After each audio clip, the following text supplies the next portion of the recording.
Wait. Please play, sir.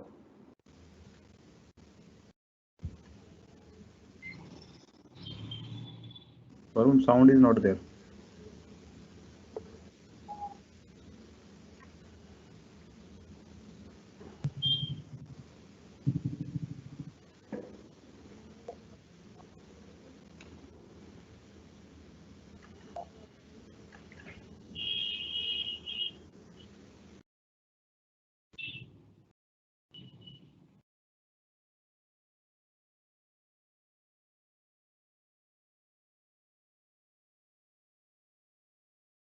So, Namaskar, Namaste. In fact, it is a very good afternoon of a Sunday. However, we would like to share one very important thing. This is your Papan Bhai, CMA H. Padmanabhan, Council Member of the Institute of Cost Accountants of India. As you all know, in the social media, we were requesting to help one of our beloved young woman who is married, and she was in fact suffering or attacked because of corona. And we thank each and every one of you for, in fact, accepting our request or the request of the family, where the pandemic situation, they had spent a huge amount for the family.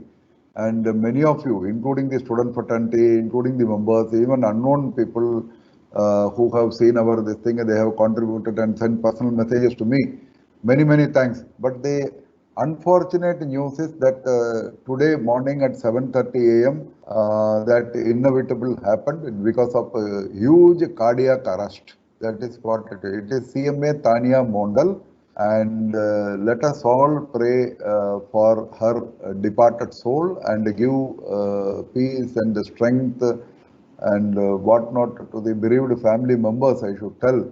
Words are not enough, but our prayers will definitely see that her soul rest in peace.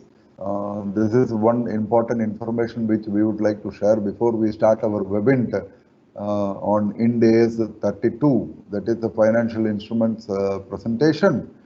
And I request our family member who is CMA Varun Joshi. Varun Joshi Bhai is very much here, who is the Deputy Director of Institute of Cost Accountants of India, CAT Directorate, and I request him to kindly play the Institute anthem. Please join us by praying for the health, wealth of everyone and also for the profession. Over to you, Varun Bhai. Kindly play the Institute anthem with sound. Thank you.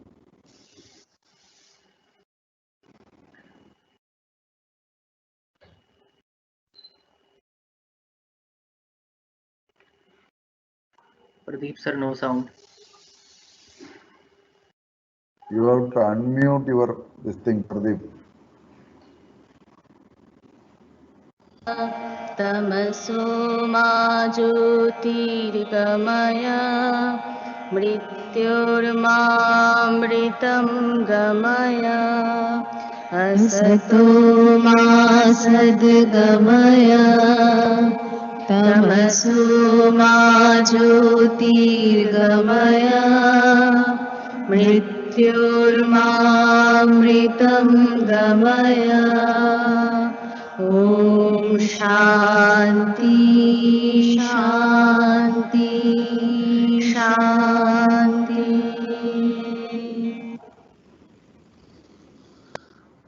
Thank you so much to each and every one of you. You have prayed, and also thanks for praying for our beloved CMA Mondal. Yes, let us go with our webinar, and we are very much thankful that none other than our Narasimhan sir, who is a chartered accountant and a wonderful personality, he has accepted our request to be the chief guest on this occasion of this particular webinar, this series. So nice of you. Welcome to you, Narasimhan sir, to our Institute of Cost Accountants of You must India. say chartered accountant and cost accountant. Yeah, that I will tell. Yes, sir. Because Gopalakrishna Raju sir gave me your name as this thing. So Narasimhan sir is a cost and management accountant, and he is a chartered accountant. More about him, our dearest students and members who are watching this. Let us all jointly welcome our Narasimhan sir to this particular show, webinar. and I request our organizers to kindly read the profile for the benefit of each and every one of us about our chief guest. After that, Narasimhan sir will address all of us as chief guest of the day. Over to you, Varun or Pradeep, kindly read the profile. Thank you, Padmanabhan sir, for giving me this opportunity, and it is my honor to read the profile of CMA N. Narasimhan sir, who is the formerly the executive director of Zomox Sanmar Limited, and Narasimhan sir is a graduate in physics from Madras University and is a member of Institute of Chartered Accountants of India as well as the Institute of Cost Accountants of India.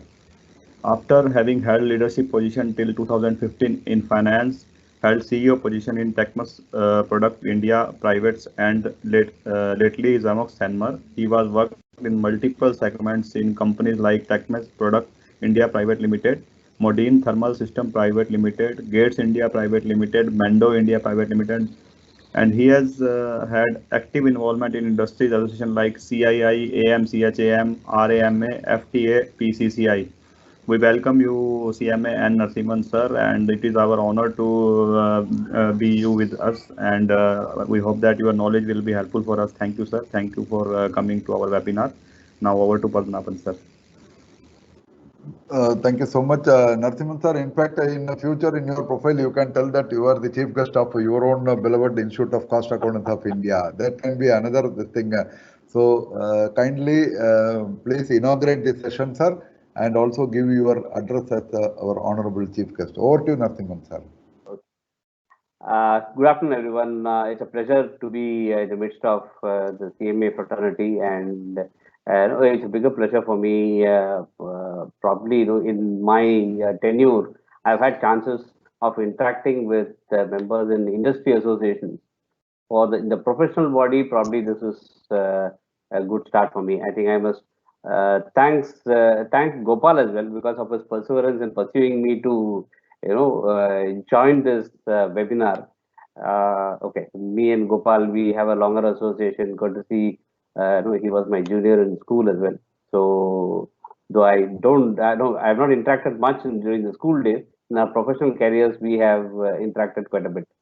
So I think the link probably starts the schooling days. Anyway, I think it is nice that we are having Gopal here as a resource person.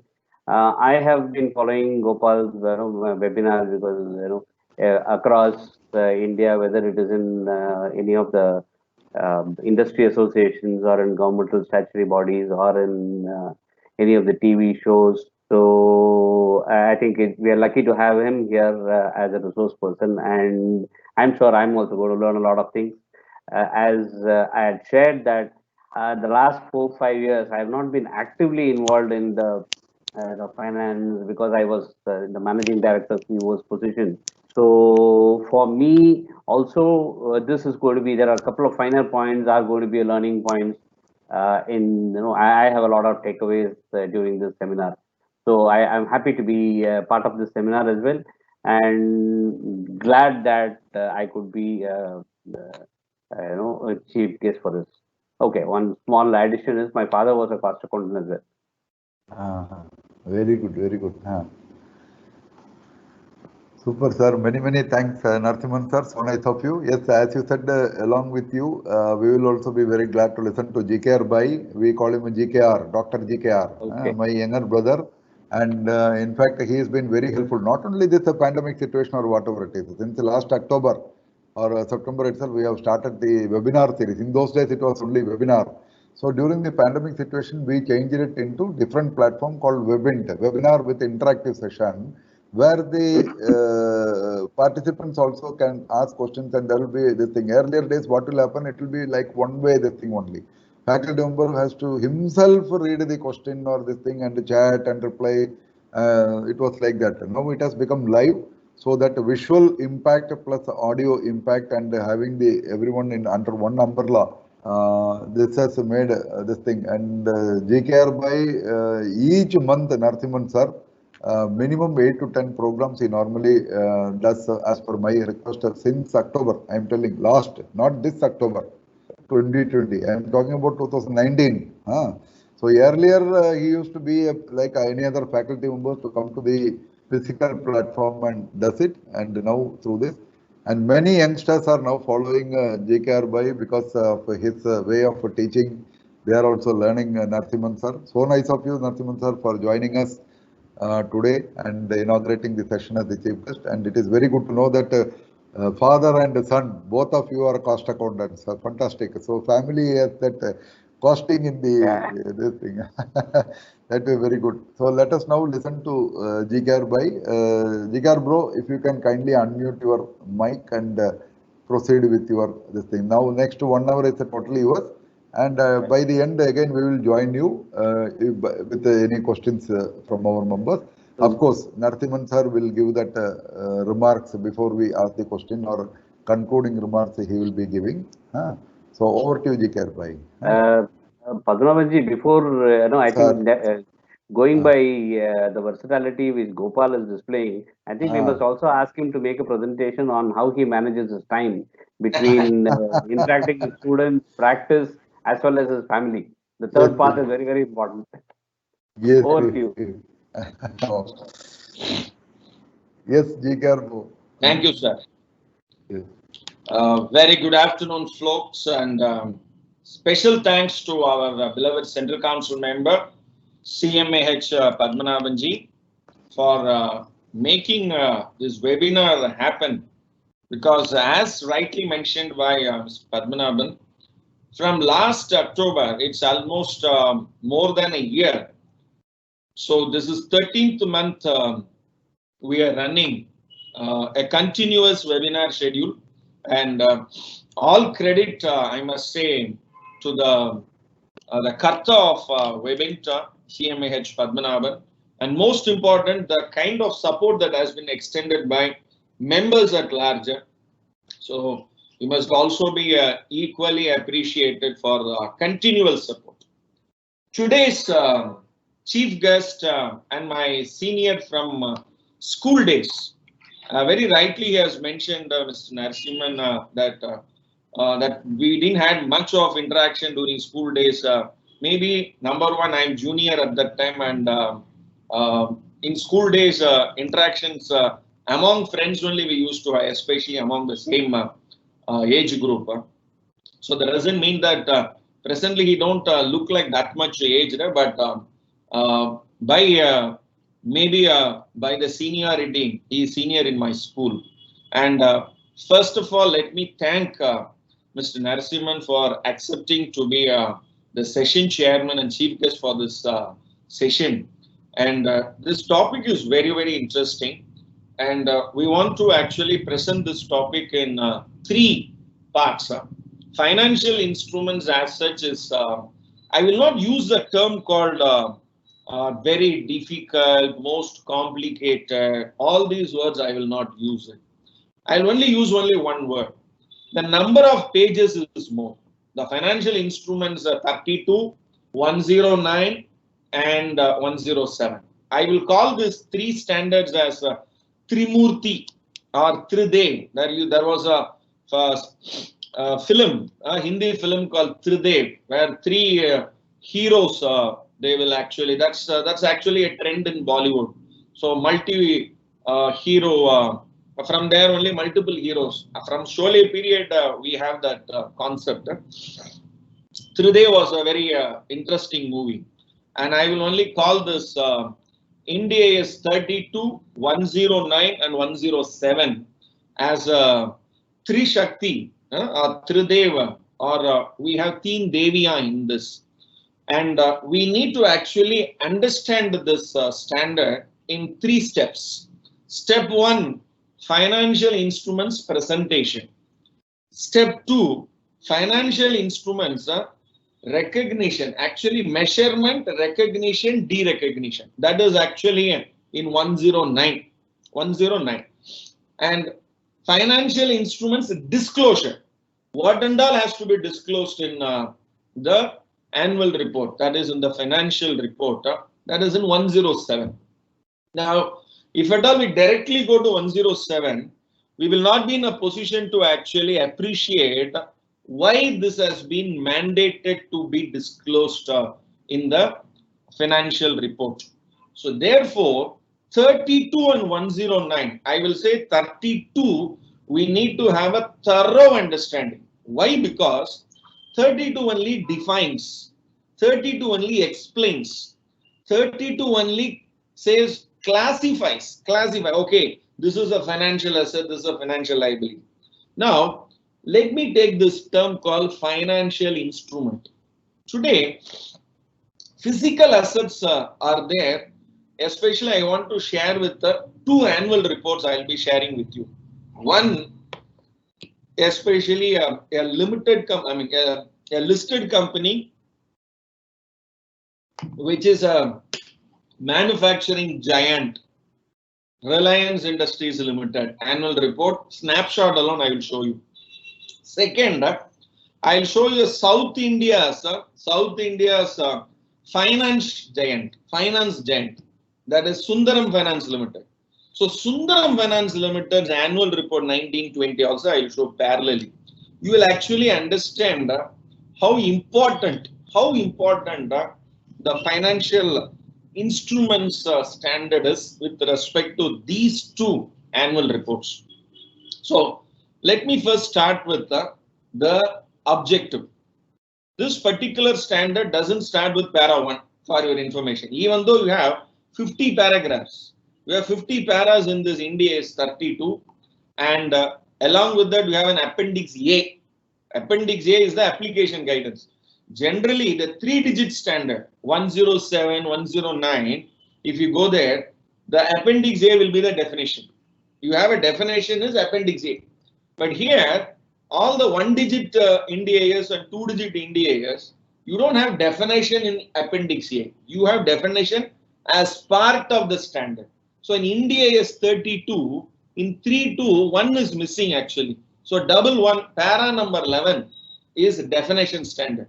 In para number 11, you have 6 definition. 3 into 2, 6. 6 definitions are there. All the 6 definitions are like a diamond. And unless and otherwise we appreciate these diamond definitions, we will not be in a position to actually understand the classification part of it. And presentation means what?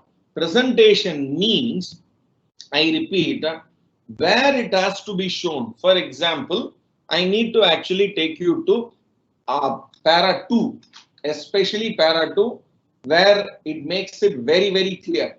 The purpose of this standard. The purpose of the standard is made very clear here. So please look at this. I have given it into two paragraphs. Now, remember these 3 things. In financial instrument, 2 words are there. What is it? Finance instrument. Remember a 3rd word called a contract. Called a contract. Now, the instrument is actually a document. An instrument is actually a document or a paper. So, and remember, unless and otherwise there is a contract between 2 parties. I will introduce a term called contract.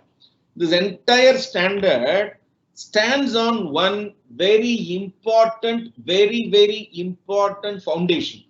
The foundation is called contract. And remember, I want you to take you to para 13. You will be surprised actually with respect to para 13, because para 13 speaks about the contract. Please look at this. Contracts in financial instruments may take a variety of forms and need not be in writing. Please look at the last line. Contracts need not be in writing also, even oral contracts. But fundamental foundation is there must be a contract. And if there is no contract, there is no obligation or there is no right. For a liability, contractual obligation. For an asset, contractual right.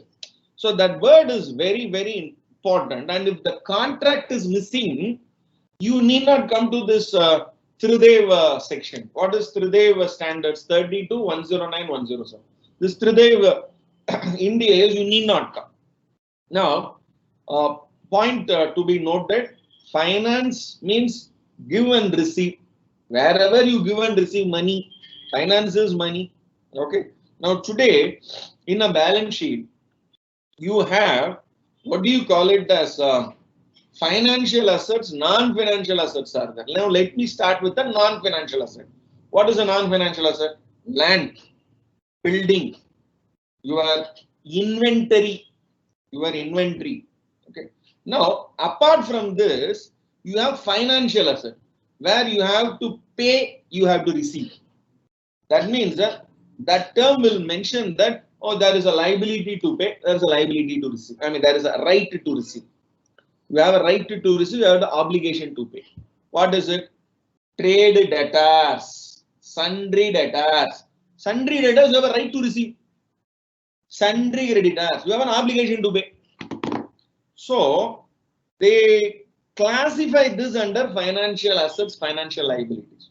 So, therefore, to understand, for a shareholder, for an investor, I need to know what are non-financial assets, what are financial assets. What are financial assets? Immediately I can make money. What are non-financial assets? You need to convert that into money because it is in some other form. It is in money form, either in money form or you will get money's worth in something. What do you call it as? Equivalent of money, equivalent of cash. You will get a financial asset again. No, I cannot give money. I'll give an equivalent of the cash. So that is why these terms are very, very important. Now, one thing we have understood very clear that the contract is important. Okay. Now, what is the objective of this standard? Please look at this. The objective of this standard is, let me make it very clear that to establish principles for presenting financial instruments as liability or equity and for offsetting financial asset and liability.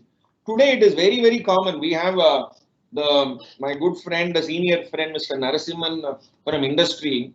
Today, while closing the books of accounts, that is the time you will see a lot of loose ends will be there in financial statements, which has to be closed. Sometimes you will have a receivable, you will have a payable. So in India, or when you do a business, you will get a business who is referred by somebody. You will get a business who will referred by somebody. So you will do the business. Now money has to come. So 40% I have to pay to the guy who has referred to me. Wow. So 40%, 100 rupees I have to receive, 40 rupees I have to pay. 100 also I have not received, 40, how can I pay 40? Now that is where offsetting is possible. I will tell him, see, you pay that 40 to me, you give only 60 to me. So I will not carry the burden of 100 and 40 in my balance sheet. 40 I will knock it off by what do you call it as offsetting the asset and liability. But can you do so? Can I do so like that? We can do provided there are two conditions they have mentioned. To satisfy, then only you can offset it. Financial asset and financial liability you can offset. So they have given prescription for that. So please understand the second para is very, very important.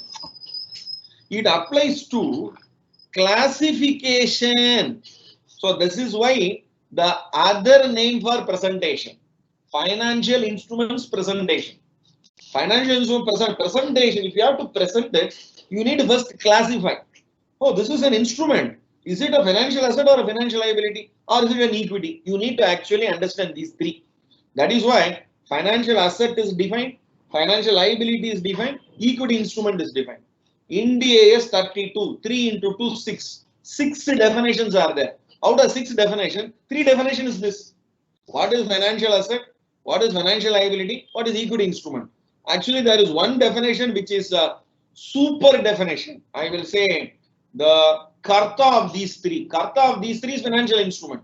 So what is financial instrument? What is financial asset? What is financial liability? What is equity instrument? Okay, out of 6 definitions, these are 4 definitions. And if you understand this, the subject is clear first. The subject is clear. Oh, this is what is actually referring to. Now, apart from what is a financial asset, financial liability and equity. Okay.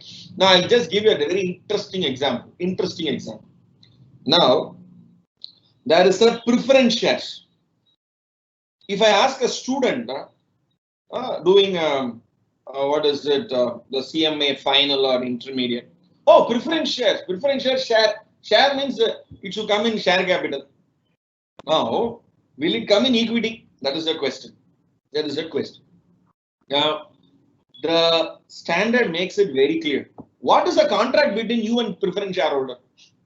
What is the contract between you and preference shareholder? For example, it is a 10-year redeemable preference share. It is 10-year redeemable preference share. First 3 years you can't redeem. Lock-in period. That means you classify it as a financial. You classify it as an equity. You classify it as equity. It will be coming under equity. From 4th year onwards, it is redeemable. Now, the option to redeem. Put option means option to sell. Call option means option to buy. Put option means option to sell. Call option means option to buy. Now there is a put option given to the holder, preference shareholder. 3rd year later, any time he can walk into the company, he can give the preference share. Take this, give me money. From 3rd year end onwards till 10th year, 7 years, you have a liability. You have a liability. Anytime you can come and say, I am reading it, please give me my money. So it will step down. It will step down from equity to financial liability. So now, which decides whether it is equity or financial liability? What decides equity is the contract. The contract between the issuer and the holder. That is very important. Now, that is a classification of financial instrument from the perspective of the issuer. Please look at this word. I am least bothered about the holder. For holder, always it is financial asset only. He has invested money, it is financial asset. It is financials. From an issuer perspective only, this standard is applicable. Not from a holder perspective. From the perspective of the issuer, into financial asset, financial liability, equity. This is one angle. Another angle, classification of related interest, dividend, losses and gains. Now, dividend and interest on a financial asset, will you add it to financial asset and show it as a financial asset, or will you take it to P&L account? Will you show it as a, will you recognize in your income, or will you recognize in your balance sheet? Good. That is also depending upon the type of financial asset and circumstances in which financial assets and financial liabilities should be offset. That word is called intention. There is a beautiful para. There is a very beautiful para. I must say, you must read the standard, guys.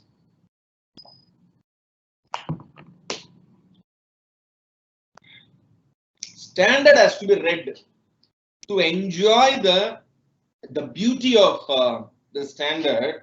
Read the standard, not the notes. There are so many notes that is available in the market.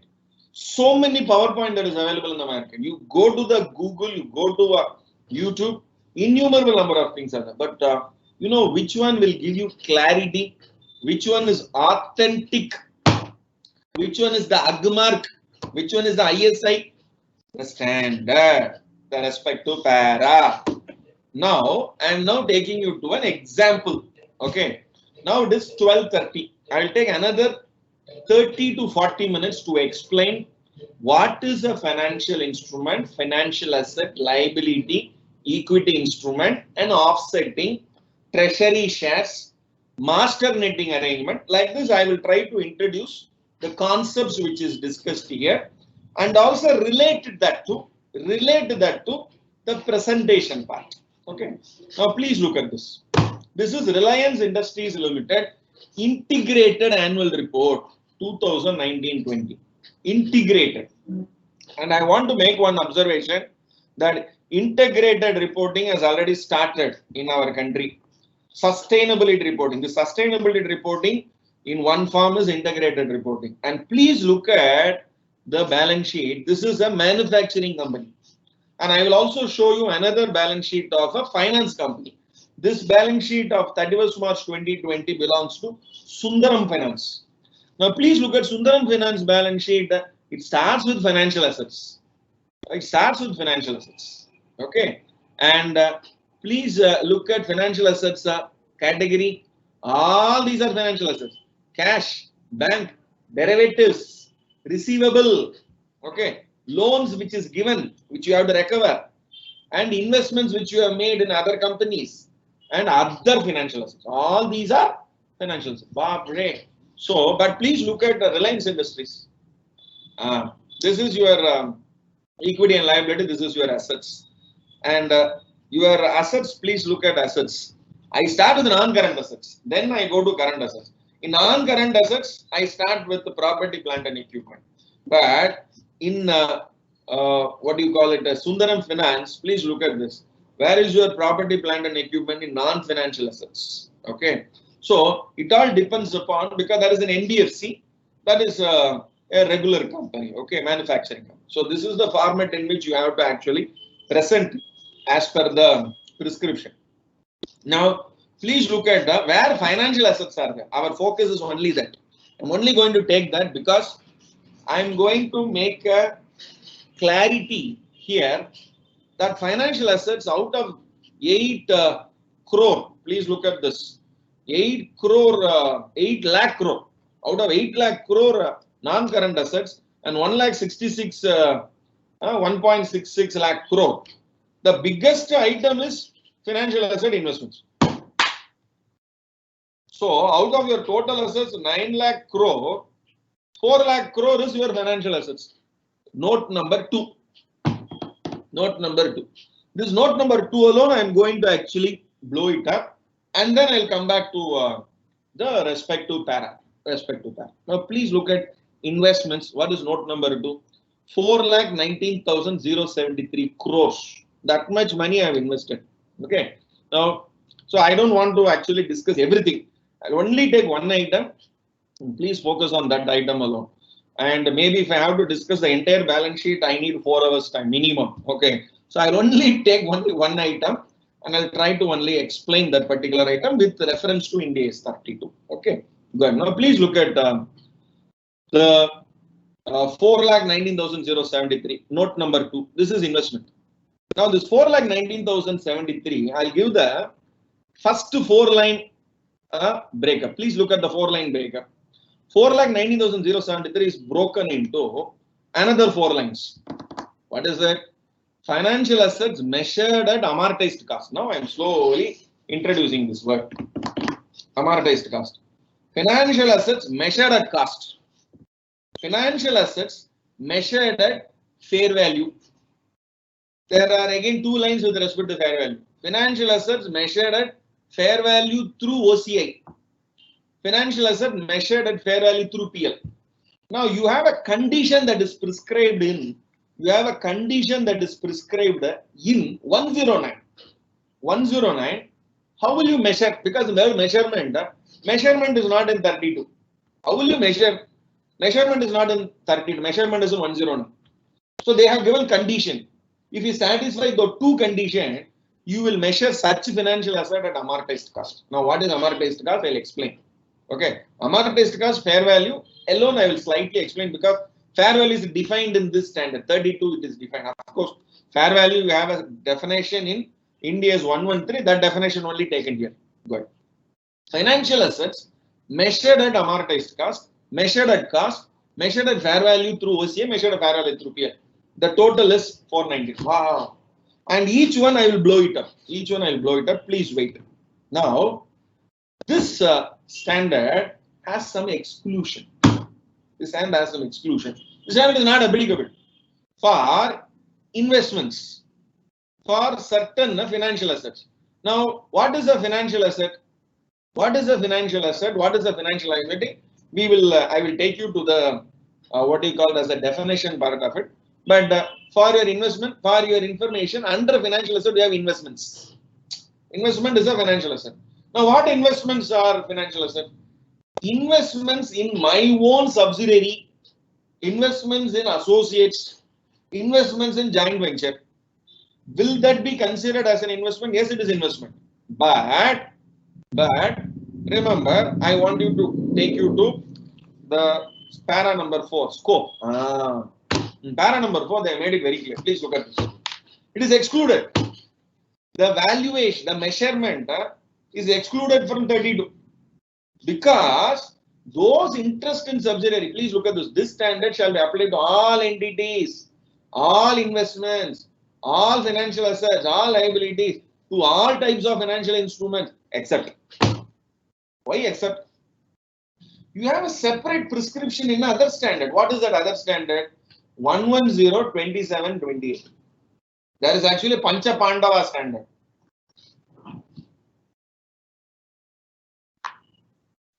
There is actually a Pancha Pandava standard.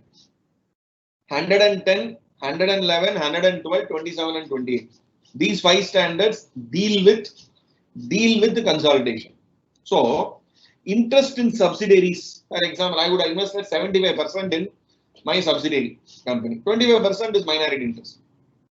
How I have invested? I would have invested in equity shares. Then that will come in my investments here. Please look at this. It will be shown in my investments here. It will be shown in investments. Now, please look at where it is. Now, I'm giving the breakup. Investments measured at cost. Please look at this word. Cost. Now, where it is? Cost means what actually you have actually purchased, paid through cash and bank. That's all. I will not value at fair value. And look at this. Those interest in subsidiaries, associate companies, joint venture that are accounted in accordance with 110, 27 and 20. So that is also financial asset only. But please look at this standard shall be applied by all entities to all types of financial instrument except. Please understand that don't exclude this from the definition of financial asset. Okay, it is a financial asset. It is an investment. Investment, it is in paper. You have an equity. You have a preference shares. You have a non-convertible debenture. You have a convertible debenture. You have a partly convertible debenture. Everything you have. Okay, you have a paper. You have a contract. You have a contract. So, and once you redeem it, you will get the money back. Okay, so it is actually a financial instrument. It is actually a financial asset. It is actually investment. But the measurement, recognition, okay, how do you measure it? All this, I will not, this 32 is not applicable. One thing please understand. Since in 32 itself it is excluded, the same para will be copy pasted in 109 also, 107 also. Those interest in subsidiary, associate or joint venture, this word will be there in all the 3. In all the 3. 90% of the exceptions is copy pasted in all the 3. So very interesting. And please look at this. So out of your investment 4,19,073, okay, you have 2,73,000, almost 50% is measured at cost, and almost 2,73,113 crore. Please look at this. It starts from here. Investments measured at cost. Equity of associate companies. Who is an associate company? Reliance Industrial Infrastructure Limited. Equity shares in associate companies unquoted. Quoted and unquoted. Unquoted means it will be not a listed company. Equity shares in joint venture company, JV company unquoted. And equity shares in subsidiary companies unquoted. So many subsidiary companies. Preference shares in subsidiary companies unquoted. Okay. Fully paid up, partly paid up. Debentures in subsidiary companies unquoted, fully paid up. In corpus of trust, like unquoted because where it will be listed. Investment in independent media trust. So 2,73,130. Up to this, please look at this. 2,73,113. Up to this is measured at cost. Wow. And that is excluded from 32. Even though it is a financial asset, it satisfies the definition of financial asset. Where is the definition is given? In 11, para number 11. In para number 11, you have a definition of financial asset. What is financial asset? Financial asset is any asset that is cash, an equity instrument of another entity. An equity instrument of another entity. Okay. So equity you had debentures you had preference shares you had. A contractual right to receive cash. That is a debenture. Debenture is a contractual right to receive cash. Okay. So I don't want to actually this terminology alone. I will again spend some more time, but I'm first giving a clarity. What will come under this? So now please look at. So out of 4,19,073, 2,73 doesn't come under 32. Thank God. Doesn't come under 109. Thank God. Doesn't come under 107. So out of 4,90,073, 273, 113 doesn't come. Then what will come? 40,189 crore will come under 32. 1,04,916 crore will come under 32. 855 crore will come under 32. Wow. Now please look at this. Financial asset measured at amortized cost, financial assets measured at fair value through OCA, financial asset measured through PL. These are the three. And these three, which financial assets, how you will measure based on certain conditions. Two conditions they will give. I will not discuss today because we are only going to discuss 32 now. So these three, now what are those three? Please look at it. What is measured at amortized cost? Debentures or other company. Now you will ask one question. My own company, investment in my own company, it will not come under this. How it will come under this? But buyback. Please understand, there's a concept called buyback. If you buy back, what will you do? If you buy back, what will you do? Will you keep it at your balance sheet in investment? No. You have a separate para number 33. What you will do, I'll tell you. Para number 33, they say, straight away take it to equity. Because it is your equity. So your equity you have bought, that is called treasury shares. As per India 32, it is called treasury shares. So investment measured at amortized cost. Now which will be measured at amortized cost, I am not going to discuss in today's session. I will discuss in another session. 109 when I am going to discuss, I need to actually spend 20 minutes what is called amortized cost. What are those two conditions? Okay. Investments measured at amortized cost. Debentures or other company in government securities. So that is 40,000 crores. Now, then come to next. Investments measured at fair value through other comprehensive income. FETOCI. In equity shares of other companies, unquoted. Preference shares of other companies, unquoted. In membership shares in LLP. Okay, membership interest in LLC. That is outside India. Debentures or bonds, quoted. Fixed maturity plan, quoted. Government securities, quoted. All this fair value through OCA. Okay. Then you have investment measured at fair value through PL. So how much it is? 855 crore.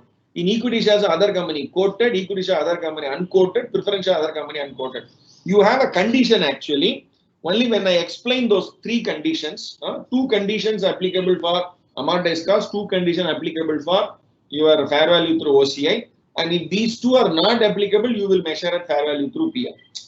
So that is another interesting story, interesting background with the examples I'll try to explain. So that is the fun. So now we are understanding the presentation part. This standard we are going to understand the presentation part. Once you understand the presentation, placeholders, where it will be, then go deep into it. Okay, good. Now, where we were in with respect to what is financial instruments. Okay, but so now we have understood up to this. Now please look at your Sundaram Finance. This is Sundaram Finance. Look at Sundaram Finance. So maybe I don't want to again go much deeper into it. I just want to slightly give the distinction between Reliance presentation and Sundaram presentation because both are totally a different entity. And as an NBFC, you give significance to financial assets first. Okay, non-financial asset will come next. But in Reliance, your non-financial asset, otherwise we never call it as financial and non-financial. We only call it as current asset and non-current assets. So this is with respect to non-NBFC. Okay, so non-NBFC. So we will only put it as NCA and CA. And as far as NBFC is concerned, NFA and FA. FA will be first, NFA will be next. So, good. So now let us go into the subject. Okay. Now let me now take you into para number 8. Okay. Para number 8. Now since I have already discussed about the non-financial assets. Okay, what is financial assets? I have just now discussed. What is non-financial assets? You have property, plant and equipment, right to use of an asset, especially if it's these assets.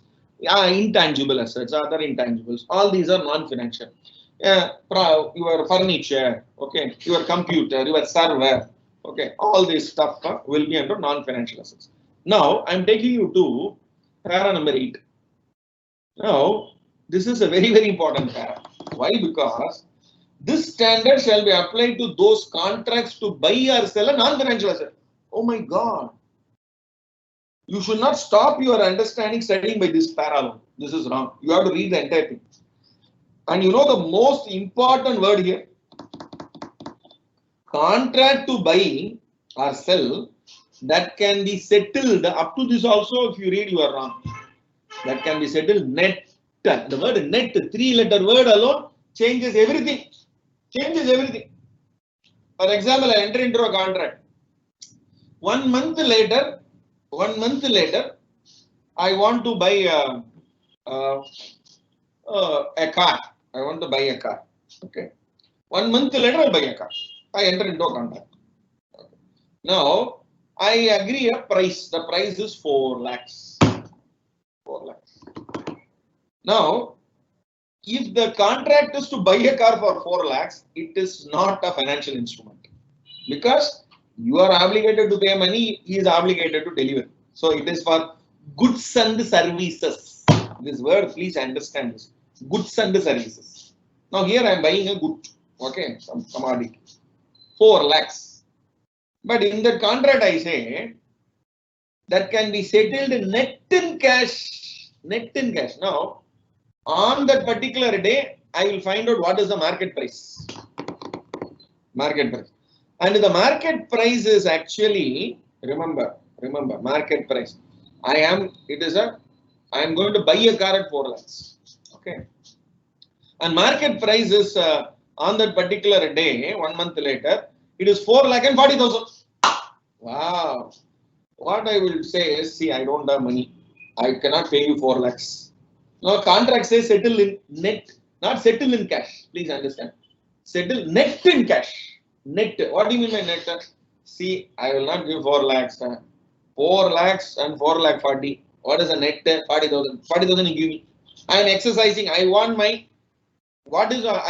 car. I will pay 4 lakhs, you give. Instead, you buy, you sell that. If I am paying you 4 lakhs, you have to give me that car. You sell it, and net of 40, you settle it. Okay. So, then it becomes a financial instrument. Please understand. So, or by exchanging, as if the contract was financial instrument, then this para is applicable. So, even for a non-financial item, if the contract is a net settlement, India's 32 begins. And this becomes a derivative. What the example I gave is called a derivative. Okay, good. Now this is para number 8. Para number 8 over. Now let me take you to offsetting, para number 42. Very important. Okay. Now before taking you to para number 14, I'll explain the financial instrument. So that very, very important. Please look at this diagram. This diagram will give you everything about financial instruments. So now we are now clear to understand the definition of financial instrument. Financial instrument is actually a contract. Please look at this. Is any contract. So contract means there should be 2 parties, issuer, holder. And the standard is always presented, explained from an issuer perspective only. Now issuer, holder. For holder, since he gives money, he will have a financial asset. And this is actually one example. Sometimes it can be reverse also. Okay. For example, issuer will have a financial asset, holder will have a financial liability. Okay.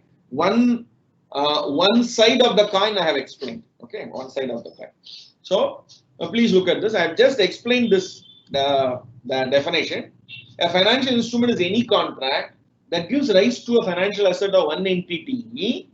And so what is financial asset of one entity?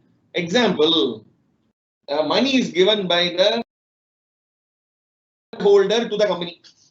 Then the company, that is the issuer, has to give equity. So equity instrument, and this is financial asset because he is having the financial asset. So he has invested 40,000, he has got the equity share. Now, our financial instrument is any kind that gives rise to financial asset of one entity and a liability to another entity. Now, what can be a liability? I buy a debenture. So again, I pay 40,000 rupees. He doesn't. Issuer doesn't give me equity. Issuer gives me debenture. Issuer gives me a bond. So bond is actually a liability because it's a debt instrument. You have to pay. So therefore, financial liability, it will not be equity. So that is what this. So therefore, that equity, the equity instrument is a financial instrument. The bond instrument is a financial instrument. The debenture instrument is a financial instrument. See how many avatars it has. I gave 3 avatars. There are hundreds of avatars. Hundreds of avatars of financial instrument. So now I am going to take you to some of the avatars. You need to be very clear which avatar is not a financial asset or a financial liability. Now, financial asset and financial liability, I am going to give some clarity. So for that, I will take you to the not 50 paragraphs. I will go beyond 50 because after 50 you have Appendix A. In Appendix A, application guidance is there. In application guidance, I will take you to 3 paras, very important 3 paras. Number 1 para. Please look at application guide, application guidance, para number AG10. Physical assets. Is physical asset a financial asset?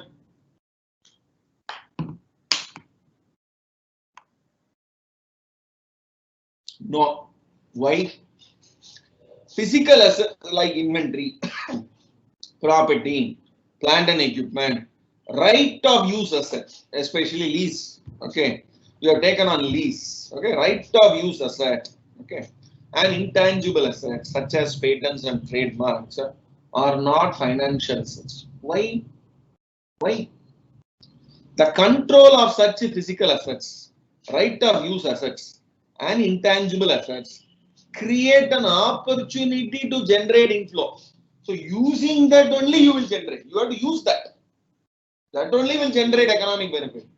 Okay, to generate cash or another, but it does not give rise to right to receive cash. See, I have inventory. If I have inventory, if I have the property, plant and equipment, say I have a table chair, I have a computer. If I have a computer, will I get money? No. You have to use that computer. If I have an inventory, you have to use that inventory. You have to do business. You have to bring a party and you have to sell the inventory for his utility. Then only you can make money. So therefore, to generate an inflow of cash, but it does not give rise to right to receive. This word is very important. Right to receive. How right will come? Contract is there. Then only right will come. That is a physical asset, is not a financial asset. Okay, good. Now, prepaid expenses, deferred revenue, warranty obligation. Will that be a prepaid expenses will come in your asset side? Is it a financial asset? Okay. What is prepaid expenses? Prepaid expenses is for a goods. Now, prepaid rent. Prepaid rent is what? 2 months rent I am paying today itself. Service you will get later. So, this is for economic benefit of future for receiving services. Okay, so right to receive cash is not there. Right to receive financial asset is not. These 2 words are very important. It is right to receive goods is there. Right to receive services is there. Right to receive cash. Right to receive. You have already given rent. Do you have the right to receive back the rent? No. You have only the right to receive the benefit of that property. So therefore, it is not a financial asset. So that is why the contract is very important. Contract terms, conditions are very important. Okay. Similarly, deferred revenue. Is it a financial liability? No. Why? It is associated with goods and services. So deferred revenue, I have already got advance. You only have to give the goods later and then appropriate that current year income, next year income, like that you defer it. Okay. So there is a contract. Contract is not gives right to receive cash. The contract to right to receive cash is the important word. So if you understand that term, the entire standard is clear. The problem with the standard is people don't appreciate that particular term. If you catch that term, entire standard is nothing actually. Very, very simple. Very, very simple. And more illustration, more examples, more situations, more scenarios they are giving. So more the number of pages, the standard is very simple. Good. R&D obligation, that is also associated with the, you have to give the goods. He comes with some broken thing, you have to replace it. So the right to, so similarly from his side, can he say, no, this is broken, give me money? He will only replace it with goods or service. So that is very important to understand warranty obligations. So please try to appreciate what is AG 10, okay, AG 11, over now AG 12 also let me discuss. How about your GST input tax credit? How about your what do you call it as tax payable, refund receivable? Okay, is it all financial asset or a financial liability? No. Why? Because those are statutory. There is no contractual right to receive, contractual obligation. There is no contract. It is statute. Contract is different, statute is. Contract is voluntary coming forward. This is involuntary. Please. Involuntary. Very important term. So, the liabilities or assets that are non-contractual are not financial assets or financial liability. So, neither deferred tax asset, deferred tax liability will come under financial asset or financial liability. Similarly, input tax credit, GST receivable, input tax credit. Okay, will that come under financial asset? No. Tax payable, will it come under financial liability? No. Let us be very, very clear about this. So, these are all, the more you actually try to connect with the financial statements, you will understand what is a financial asset and a liability. Now, I am taking you to another very, very interesting para. Okay, that para I have already given you that point, but the answer is there in 25 and AG 26. Now, please look at AG 25. Preference shares. Preference shares, is it a financial liability or equity? Financial liability or equity? If I put this question, what will you do? Because once you understand, once you classify it as equity, it will go to equity. It will not be coming under financial liability. Once in financial liability, then you have to say the further classification you have to give, where you have to put it. Okay. Now, if it is whether it is equity or financial liability, let us see. Preference shares may be issued. I only showed in Reliance only one note alone I showed. I have to show so many other notes also. Okay. Whatever the limited time that is permissible, I will try to actually explain as much as possible. Preference shares may be issued with various rights. In determining whether a preference share is a liability or equity, please understand. Preference share can be liability or preference share can be an equity. Wow. Will financial liability or equity? How? An issuer assesses the rights attached to the share to determine whether it exhibits the fundamental character of financial liability. That means the contract only will decide. Now let me give an example. A preference shares which provides, please look at AG 25.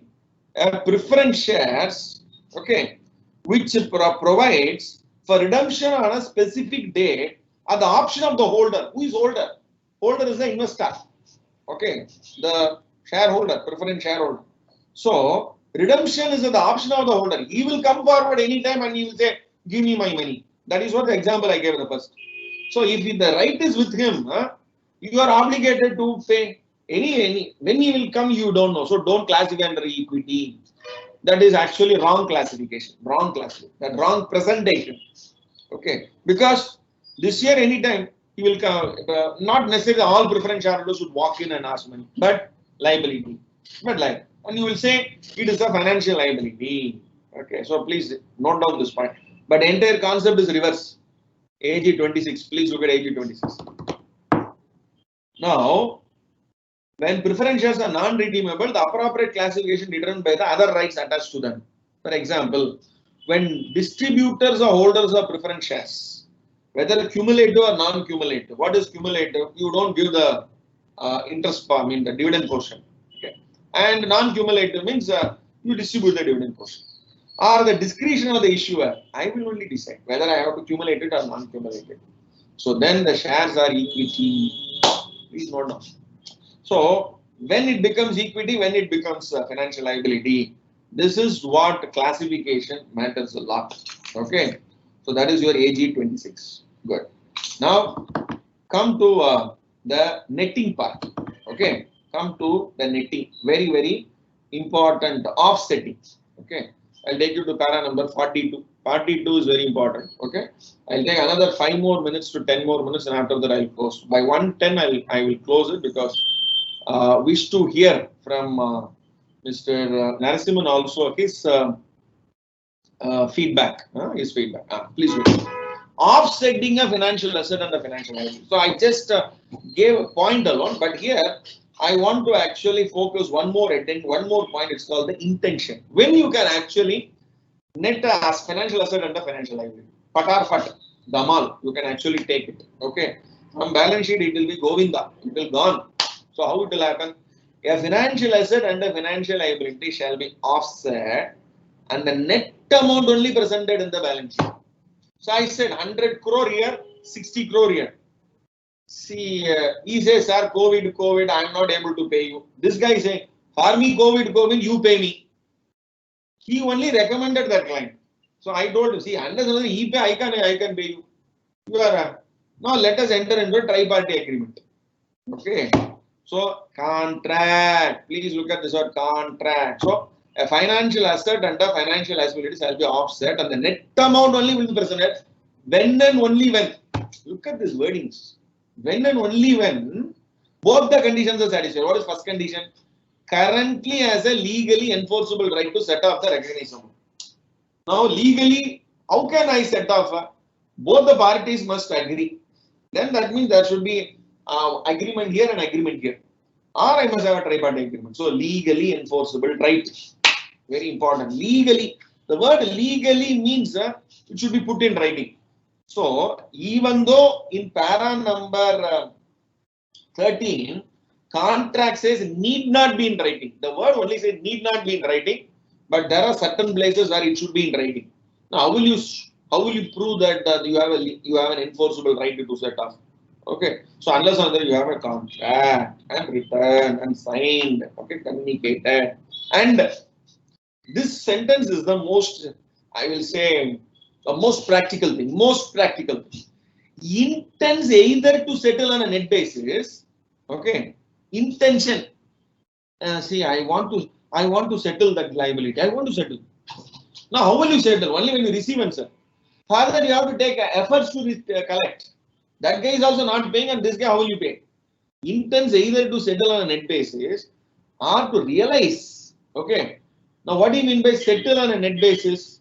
That means you should have a tri-party discussion. Then, see, I can't pay you. You directly receive from me. I will only receive my balance money from you. So you relieve me from this. Intends either to settle on a net basis or to realize the asset and settle the liability simultaneously. The word simultaneously is the catch. No, I will realize the asset today. I will only pay you after 1 year later. No, that is not offsetting. That is not correct. Realize the asset and settle the liability simultaneously. Now, what is called the word intention? This intention alone, I will zoom. Please look at para number 47. Para 47 speaks about intentions. An entity's intention with respect to settlement of an asset and liability is influenced, may be influenced by many factors. Normal business practices, financial markets, and maybe other circumstances that may limit the ability to settle net or settle simultaneously. No. You can't take this and then settle it. It is not possible because all these are connected transactions. You have to only do it simultaneously. That is the entity's intention. Okay. When an entity has a right to set off, I have right to set off, but does not intend to settle. This is very important. There is a two. Please look at these two conditions. I have right to set off, but I don't have intention to settle on net basis, or to realize and then settle simultaneously. I will realize now and settle it later. Then you cannot offset. This is very, very, very interesting paragraph. That is why I put it in red color. So please note it down. It is more interesting.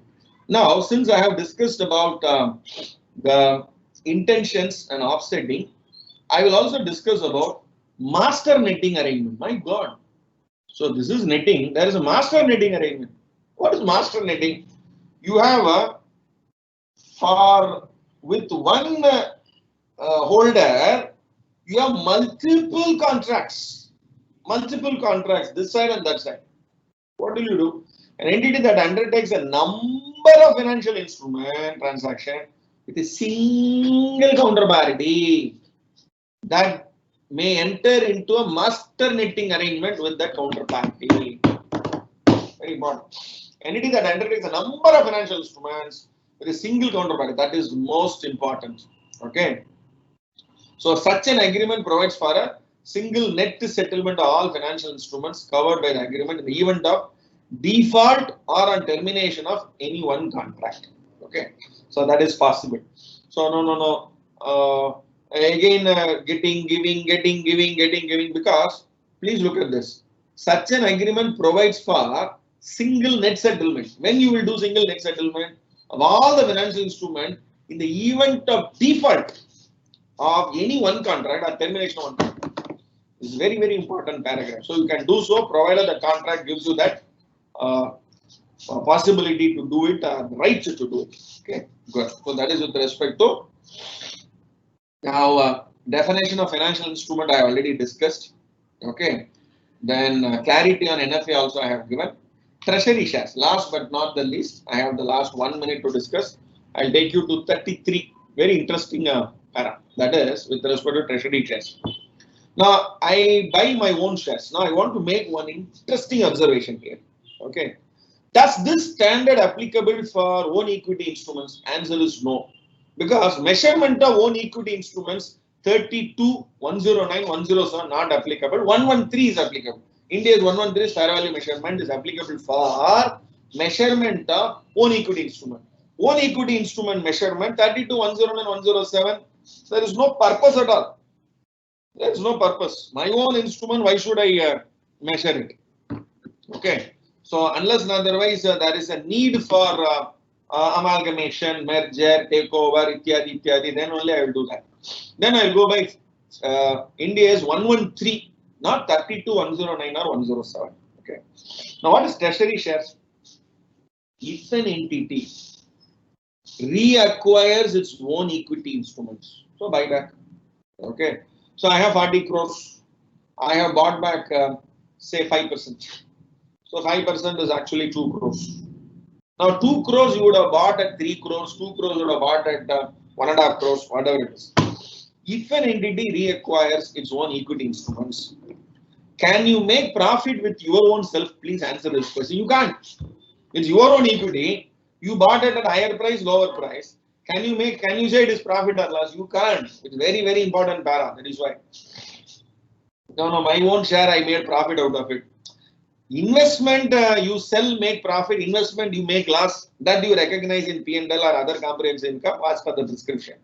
But your own shares, will you say, no, that equity is 2 crores or 2 crores. I only paid 1.5 crores. 50 lakhs is profit. Will you recognize that P&L in profit P&L? Absurd. That is should not be done.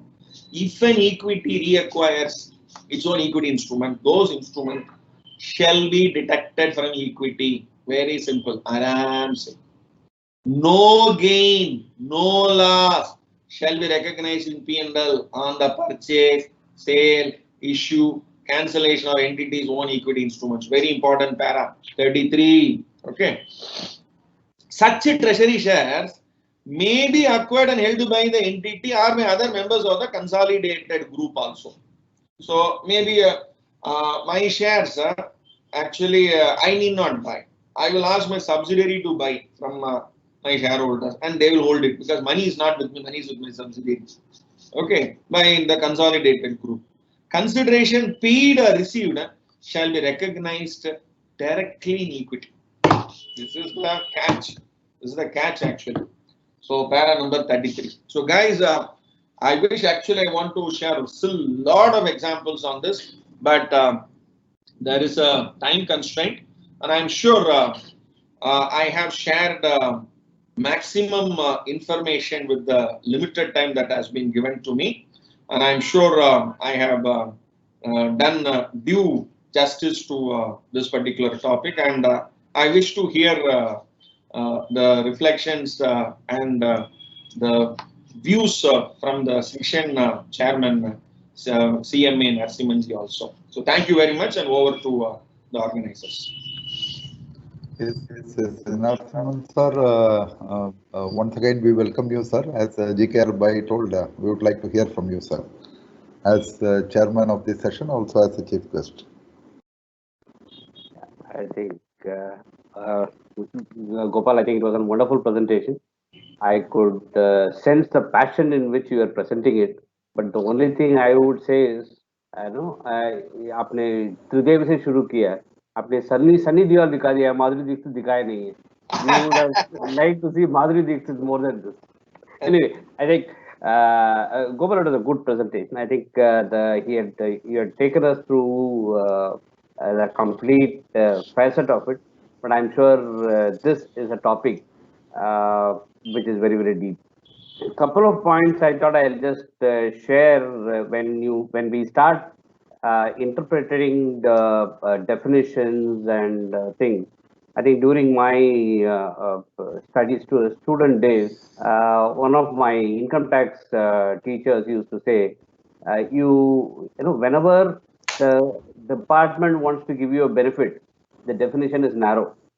Whenever they want to charge you, the definition is broad, which is sort of similar in accounting as well. If you go by the logic and you start interpreting the definitions, you would see that it will be very, very conservative. Wherever they want to protect, they would ensure that they don't give that extra elbow room or leverage for you to be, you know, presenting it as in how you like it. So this is one thing which we can keep in mind when we start understanding these definitions which are there in plenty in all these standards. Second is, unfortunately, Gopal started off with Reliance and Sundaram Finance. I think if we have to understand the sections, this particular section through Reliance, I'm sure we will also be Dr. GKR. I think I would say, as Narasimhan, I would recommend take a smaller company where you have a few complications, read it, interpreted it, then you make your understanding better, then go to the next level of complication, where you have multiple variants, and finally to Reliance. I think, in my view, going to or interpreting Reliance and understanding this section is at least half a dozen steps. I don't know, people can dispute, but that is my perception on how we can make our interpreting or learning better. So I think, see, what happens is when you have a very consolidated account, we are very good in complicating certain things just to protect ourselves. So we have shell companies, we have investments, cross investments. So the whole process is so complicated. So end of the day, except for the people who are handling it, they would ensure that others must not make a complete interpretation. I think that is where we all get confused. And I would always say, learn the simpler ones, make your understanding stronger, and then go to the next stage. I think that would have been, that is a simpler Madhuri Dixit way of studying it rather than the Sunny Deol style of understanding the Reliance balance sheet. Okay. I think that is something which I wanted to say. The second is, I think, a couple of points which Gopal was talking in terms of, interpretation of a financial asset, financial liability. One good thing is, when again, as I was talking in terms of the definitions, everywhere contract is going to be the key word. So just whenever we see a contract, just keep it at the back of your mind, and then start reading it. What is it trying to deliver for us? I think that is going to be a very, very key point in us coming to a conclusion as to where do we classify it, or is it a financial asset, liability, or not, non-current, current, all those things. I think we have been taught in the earlier stages what is current, non-current. I think that those simple definitions are going to be the platform in which the whole interpretation is going to be based. So I would only request like all the members and the students. I don't know how many students are there in this session, but I would, it's going to be very, very vital for every one of us when we do this presentation. And finally, I would probably end up trying to say is in whichever organization you are working on, whichever companies you are doing an audit or presentation, you start interpreting for that particular company, then go to the next stage rather than trying to understand the whole gamut of it and trying to complicate or like put yourself into a fix. I think that is my personal advice. I think that's how any new announcement that comes by the government or something, I just go for a selfish way in which I would what is applicable for my company where I am working. So and I make a strong understanding. Then the other things I use it for knowledge, and then so that whenever I come to know of something else, I can always say I read something else. I can go and refer back. And there are many consultants, like our Dr. GKR who can help us out in interpreting all those. I think that is something which I would suggest for everyone. I think with this, thanks Gopal. I think it was a wonderful session, wonderful presentation. I don't know whether this presentation would be shared with everyone here. Yes, sir. It So will be that, shared. okay, so that people can make references and try to, whatever we heard today, we'll go through it again before we have another session on the other aspects of this, allied sections, which we would probably take it another month's meetings. And I think that's, thank you so much. I must, before I wind up, I must give a big, big thanks to the CMA Institute. I think it was wonderful being part of this webinar. Thanks Pradeep ji, Varun ji, Padmanabhan Saab. So it was wonderful being part of this session. And finally, Gopal for pursuing and for ensuring that I join in despite my travel program. I am actually in a different city and I'm going to travel back to my hometown after this seminar. So that way, he ensured that I'm going to be in and attending it in full.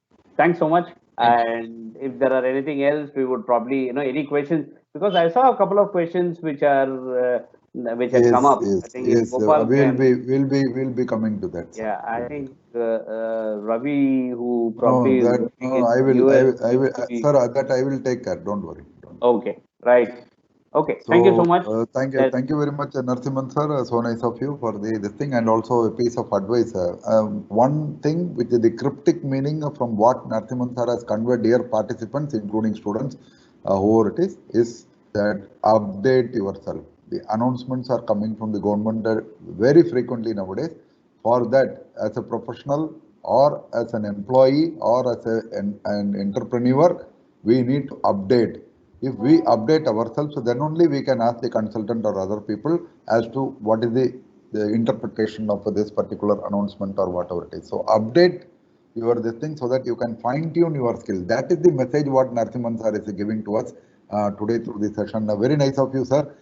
We had many chief guests, many chairman of the sessions, but the message, first time I am listening from the chairman of the session, giving a very clear this thing, clarity that it is not just a listening, but again going through the presentation once again, more number of times, you will find more and more interesting things that you can discuss with the resource person and faculty members.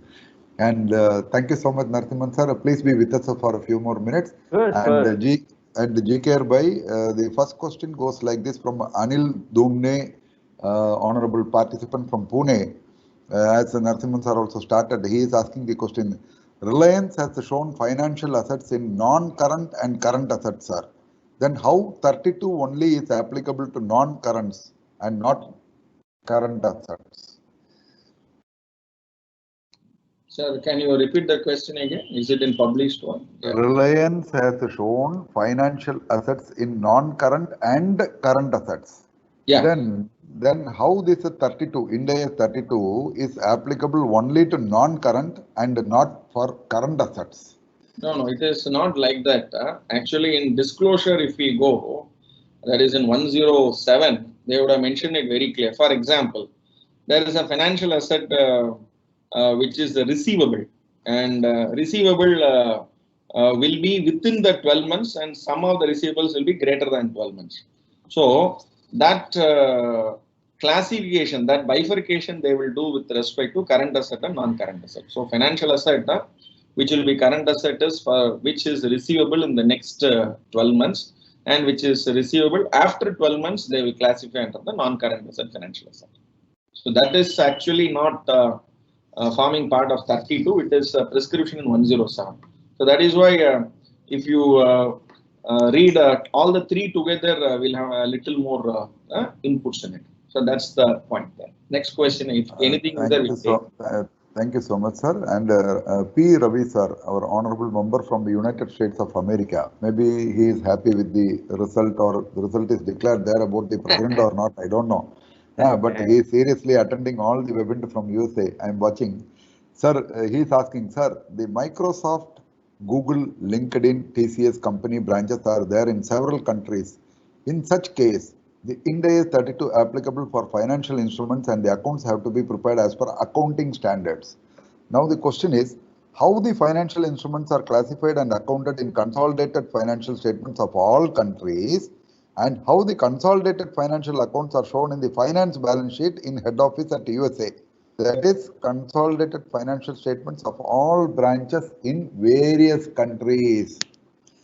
No, they have mentioned it very clear that I already gave a point with respect to scope, that financial asset is a common definition.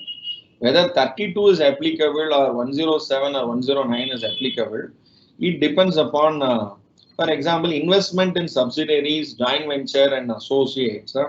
You have a prescription in the other Ind AS, number one. Second, you have the similar prescription in what do you call it as accounting standards also. And second, you have the parallel prescription in the international accounting standard, IAS. So like Ind AS 32, you have the international accounting standards. So not IFRS. IFRS, when you have the 3-digit standard, you will have the IFRS numerical. So this is a 2-digit standard. So therefore, you have IAS 32. So IAS 32 is also financial instruments presentation only. So therefore, what is made the point here by Mr. Ravi is, so how the consolidated financial statement of all branches in various countries, they will do it. The applicable standard will be taken. And here, if it is an Indian company and when they do the consolidation, Ind AS is applicable. And nevertheless, if their headquarters is outside India, Ind AS is not applicable, but the relevant standard is applicable. And the equivalent number of IAS is 32. Of course, there are only one para where there is no synchronization with respect to that. That is with respect to equity conversion option embedded in a convertible bond. For that, Ind AS 32, they have given a prescription how you have to do that. But that prescription is missing in the IAS 32. Except for that few differences, the 99.9, they say the germs of corona, COVID-19 will be killed 99.9%. Like that, your Ind AS 32 and IAS 32 both are 99.9%. It is same only. So thank you very much. Thank you so much, sir. And now T.R. Ravichandran, our honorable participant, sir has written, sir, can you please explain about OCPS? No, what is it he mentions? I don't know. What is that? Convertible preference shares. I think it is asking about other convertible preference shares. Yes. So maybe if he's mentioning about that, we can do it. Otherwise, I'll take this question offline. Maybe he can put this question with clarity in my blog, where the blog in next 10 minutes I'll be uploading my presentation there. If he is putting the question there, I'll answer it. So thank you very much. Okay. Now our beloved friend B.V. Prabhakar sir. Okay, he is also from overseas. He is attending, and he is asking, sir, any key differences between IAS 32 and Ind AS 32?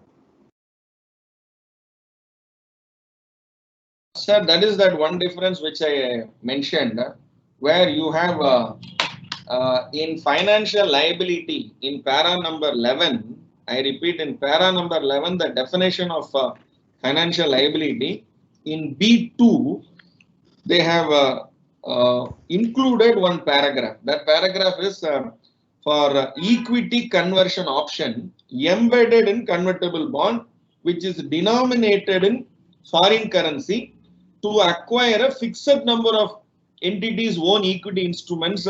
They have mentioned it as an equity instrument if the exercise price is fixed in any currencies. Else, it will be treated as a finance liability. So that is the particular specific change, I will say, prescription which is given in Ind AS 32, which has been not prescribed in IAS 32. This is a very, very important difference between Ind AS 32 and IAS 32. It has been captured in Appendix 1 also.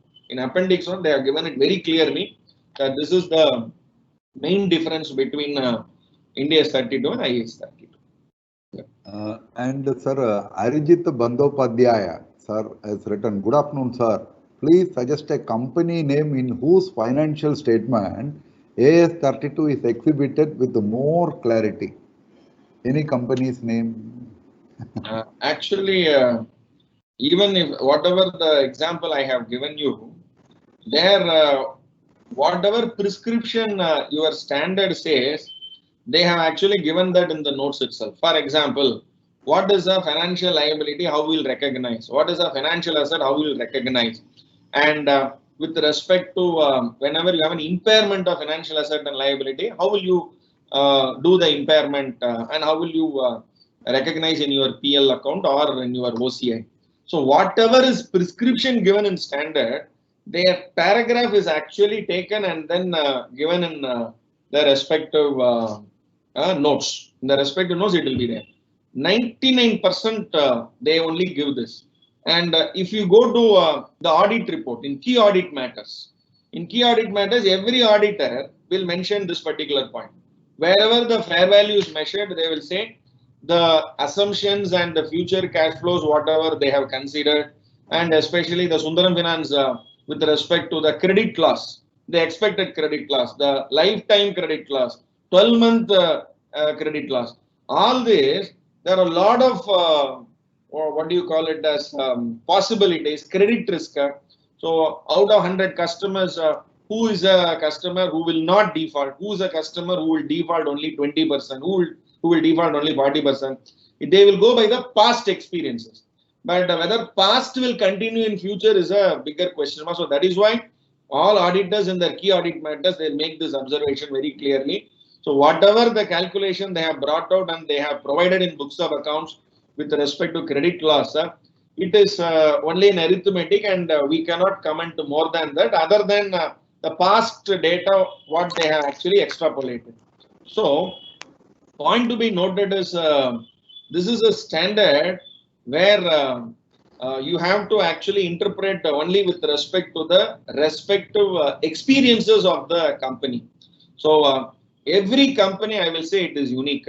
So as I will take the advice of Mr. Narasimhan, and it is a very, very serious advice which he has given, and I have to take it to my heart. Why? Because nicely he has put it that rather than taking a very big company and try to connect with it, you have to start with what do you call it as a smaller company. So we have to start with maybe a 50 crore company or 100 crore company, what they actually do, and especially with respect to companies which deal only with what do you call it as foreign exchange transactions alone, banking transactions alone, leasing transactions alone. So you have to take exclusive companies, smaller companies, try to actually interpret the paragraph. Maybe the entire Indias may not be applicable for them. Few para only will be applicable for them. So how they actually interpret this, present it, recognize this, measure it, and de-recognize it, we need to actually learn. So that is the right approach also. But given a time within 60 minutes or more, I could only give a few or examples to so that I can connect at least the major points. So that is what it is. So thank you very much, sir. Thank you so much, sir. And Ravi sir, once again, is asking, sir, the MNCs in India have to follow the international accounting standards and IFRS. If such is the case in India, is it required to follow AS 32 by MNC companies, or will it go by exceptions? Sir, this is a different question actually.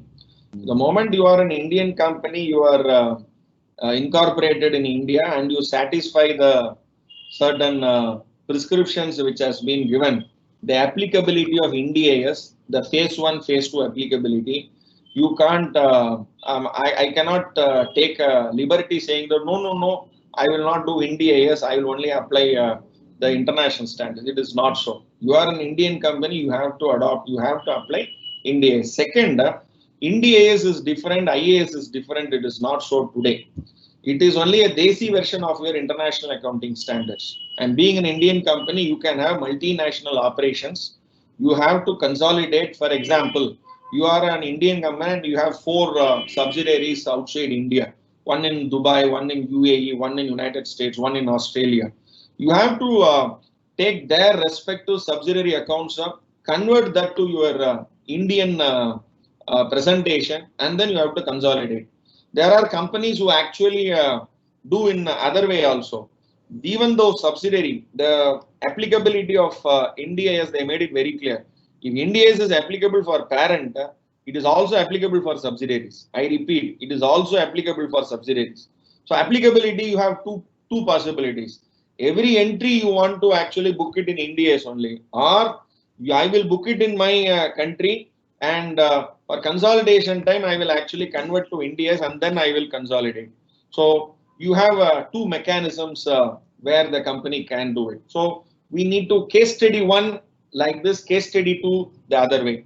Maybe in case study 2 where you don't record every entry in an Ind AS, only the balance sheet alone, what do you call it as a presentation alone, you do the conversion.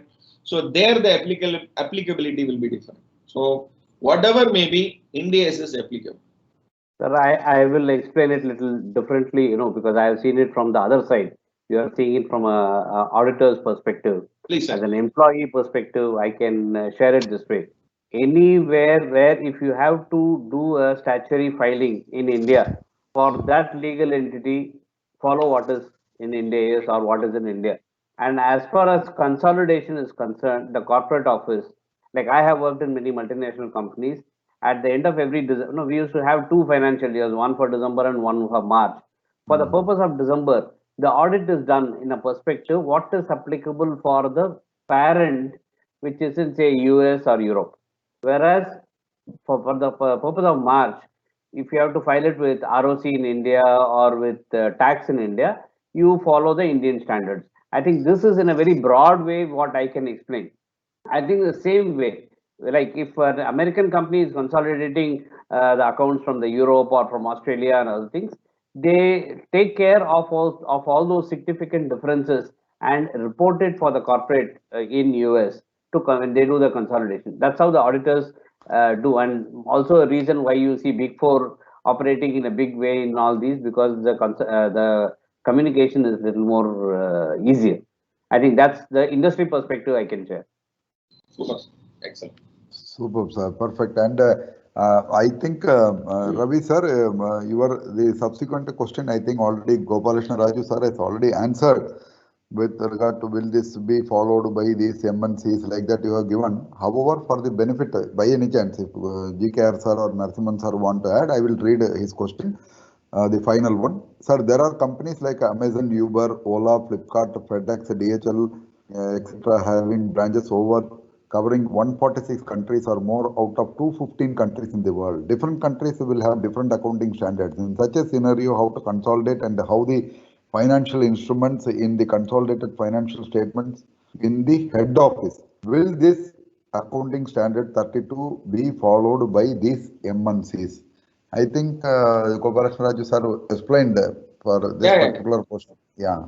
Thank you. That different countries will have different this thing, but being in India, we have to follow what is followed to be followed in a country like India, right? So thank you very much, Gopalakrishna Raju sir, and thank you so much, Narasimhan sir. So nice of you, being the chairman and the chief guest of this particular session. You have come here and enlightened us along with the GKR Bhai. And dear participant and members, and including Narasimhan sir, which he was suggesting, yes, once again, I am in this webinar, I am repeating that kindly go to the Institute of Cost Accountants of India website, www.icmai.in, and on the top beneath our institute name, you will have two icons or symbols. One is YouTube. If you click that, you can have this today's webinar also uploaded in the YouTube. It will be permanent. Other than that, those who are members of our profession, they can otherwise go with their user ID and password and go for the recorded session. So today's webinar will be uploaded before tonight or at the most tomorrow, right? Apart from that, Gopalakrishna sir always, he is one of the faculty member who uploads in his blog also, right? So with this, we are coming to the end of today's webinar, and once again, Narasimhan sir and GKR sir, so nice of you. We wish to thank from Pardeep Kaneja Bhai, who is the Deputy Director, also looking after ICWA MARF, on behalf of Varun Joshi Bhai, who is totally with us, and Ashish Tiwari sir and the IT team, ICMA H. Padmanabhan, on behalf of the Institute of Cost Accountants of India, have the privilege and the pleasure of, from the heart of heart, with affection and love, thank our Honorable Chief Guest Narasimhan sir and our Honorable resource person, the Guru, I should tell, Dr. GKR sir. Both of them are very much with us, and we thank them sincerely for being with us today. And thank you. And last but not the least, we humbly request you to be stay safe and please maintain social distance, and please take care of yourself and your beloved ones very nicely. This is very, very important, this thing, because now we should not be little bit casual that so many months are over, we can be like that, because as in the beginning we told, something is happening. So let us be very, very careful, and please pray for others. While you pray for others, definitely you will get more blessings from the Almighty. So with this, many thanks, Narasimhan sir, for joining us today along with the GKR Bhai. Thank you very much. We are concluding the session, and rest assured, as Narasimhan sir told, maybe after a month or so with more updates and this thing, we'll come once again. And this is only a beginning, sir. Narasimhan sir, whenever, if time permits, we will be very, very happy that if you can join us at some other occasion also, and maybe when everything is smooth and comfortable, we can have physical meeting in our institute also, wherein definitely we will be inviting you, sir, provided your time and schedule permits. You should definitely join us, sir. This is our humble request. Sure. Thank you, sir. Thank you so much. Thanks, everyone. Thank you. Yeah, thank you. GKR sir, I am bringing you live. You can also say namaskar and we'll close the session. Thank you very much, sir. It's a pleasure to actually interact every Sunday, and this material as every week, another 10 minutes time, I will upload it in my blog, 3spro.blogspot.com, www.3spro.blogspot.com. In another 10 minutes, I'll upload it. Thank you. Thank you, sir. Bye. Thanks from our Pardeep Bhai, Varun Joshi Bhai, and myself to both of you. Thank you. Thank you.